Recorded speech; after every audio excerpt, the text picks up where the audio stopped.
ജാഫർ ഇടുക്കി, നമ്മൾക്കെല്ലാവർക്കും പ്രിയങ്കരനായ ഒരു നടൻ ജാഫർ ഖാൻ, അദ്ദേഹത്തിൻ്റെ ഒരുപാട് വീഡിയോസ് നമ്മൾ കണ്ടിട്ടുണ്ട്. അതിൽ പ്രത്യേകിച്ച് ഈ പാചകത്തിനെ കുറിച്ച് പറയുമ്പോഴുള്ള വീഡിയോസും കാര്യങ്ങളും നമുക്കെല്ലാവർക്കും വളരെ രസകരമായി തോന്നി.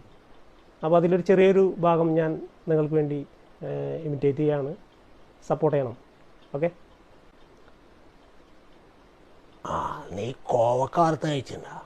കോവക്ക വറുത്ത് കൂട്ടി ചോറുന്ന നീ പിന്നെ എന്നും കോവക്ക വറുത്ത് കൂട്ടി ചോറിനുള്ളൂ.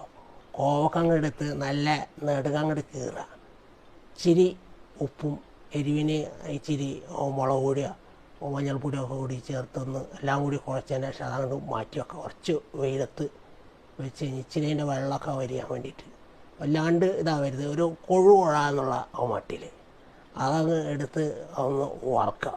വറുത്തതിന് ശേഷം കോവക്ക വറുത്ത് കൂട്ടി ചോറ് നോക്കി നീ പിന്നെ ഒന്നും കോവക്ക വറുത്ത് കൂട്ടി ചോറിനുള്ളൂ. അതാണ് കോവക്കയുടെ ഗുണം.